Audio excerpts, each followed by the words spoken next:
Lightning split the sky above Jason Williams' farmhouse, illuminating the overgrown yard in stark flashes. He stood at his kitchen window, coffee cup forgotten in his hand, as thunder rolled across the countryside. The old house creaked around him, protesting against the wind that howled through gaps in the weather-worn siding. 3 years. 3 years since Maria's death, and still the emptiness of the house threatened to swallow him whole.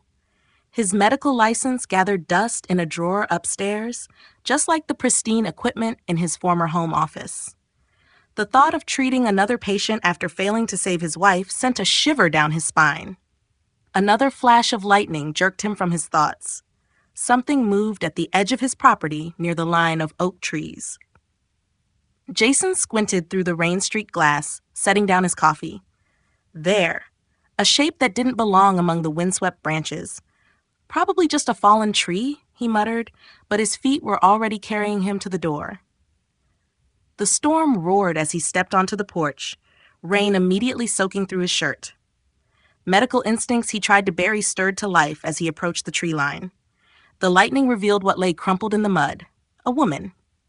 But as Jason drew closer, his breath caught in his throat.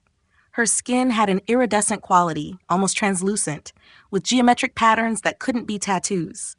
Severe burns covered much of her visible flesh, and her clothing, if it could be called that, seemed to be made of some kind of living material that pulsed weakly with its own light.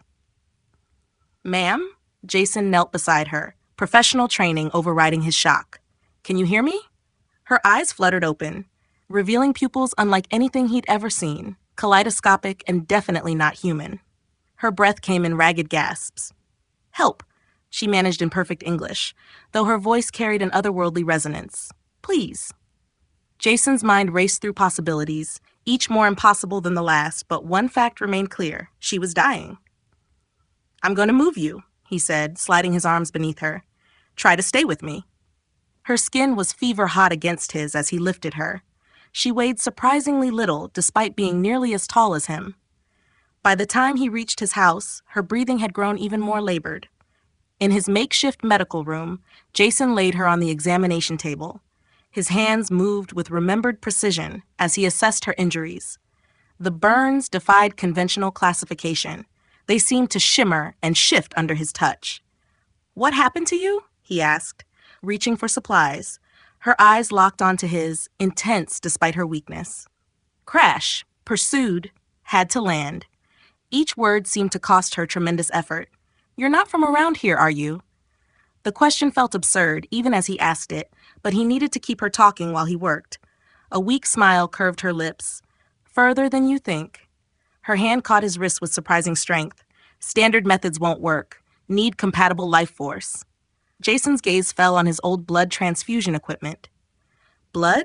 You need blood?" She nodded almost imperceptibly. "Risk for you, but only chance." Jason stared at the equipment, then at his unexpected patient. Everything he knew about medicine screamed this was impossible, dangerous, potentially fatal for both of them. But he'd already failed to save one life that mattered. He couldn't watch another die, even if she wasn't human. "I'm Jason," he said, rolling up his sleeve, "and I'm going to save your life." The old transfusion equipment hummed to life, a sound that transported Jason back to his hospital days. He worked quickly, inserting the needle into his arm first, watching his blood flow through the tubing. The stranger's skin seemed to ripple as he approached with the second needle. "This might hurt," he warned, though he wasn't sure if pain meant the same thing to her species. Her skin felt oddly elastic under his fingers as he searched for a vein. Her eyes tracked his movements. "Your kindness," she managed between breaths. "Why?"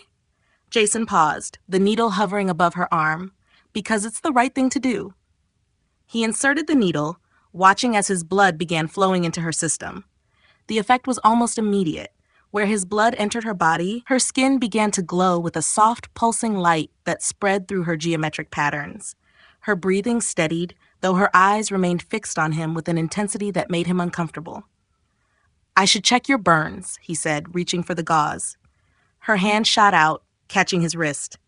The movement was so fluid, so precise, it startled him. "Wait," she said, her voice stronger now. "Let me know if further modifications are needed."